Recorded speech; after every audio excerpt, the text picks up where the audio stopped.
বাংলাদেশে চলমান গণতান্ত্রিক উত্তরণ ও সংস্কার কর্মসূচির প্রতি পূর্ণ সমর্থন ও সংহতি প্রকাশ করেছেন জাতিসংঘ মহাসচিব অ্যান্তোনিও গুতেরেস। সোমবার ডক্টর মোহাম্মদ ইউনূসের সঙ্গে নিউ ইয়র্কের জাতিসংঘ সদর দপ্তরে এক বৈঠকে একথা জানান তিনি।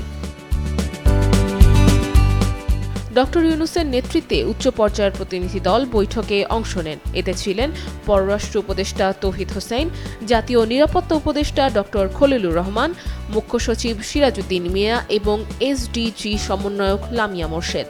বসুন্ধরা টিস্যু অশুদ্ধতার বিরুদ্ধে এক বিন্দুও ছাড় নয়।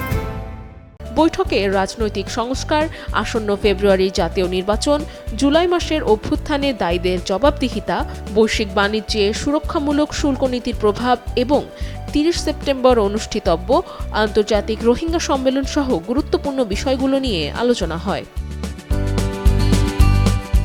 প্রধান উপদেষ্টা ডক্টর ইউনূস মহাসচিবকে জানান, অন্তর্বর্তী সরকার ইতিমধ্যেই যে সংস্কারমূলক পদক্ষেপ নিয়েছে তা অবাধ, সুষ্ঠু ও শান্তিপূর্ণ নির্বাচন নিশ্চিত করতে। তিনি জানান, আগামী কয়েক মাস অত্যন্ত গুরুত্বপূর্ণ।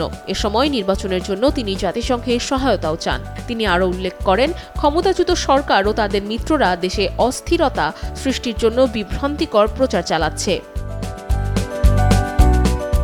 এদিকে বৈঠকে গুতেরেস বাংলাদেশে গণতান্ত্রিক উত্তরণ ও সংস্কার কর্মসূচিতে জাতিসংঘের সমর্থন পুনর্ব্যক্ত করেন। পাশাপাশি রোহিঙ্গা সংকটের দীর্ঘমেয়াদী সমাধানে আন্তর্জাতিক সম্প্রদায়ের পাশে থাকার অঙ্গীকার জানান। এছাড়া বাংলাদেশের এই কঠিন উত্তরণকালীন সময়ে ডক্টর ইউনূসের নেতৃত্বের প্রশংসাও করেন Guterres. Nusrat Ananya, Daily Sun.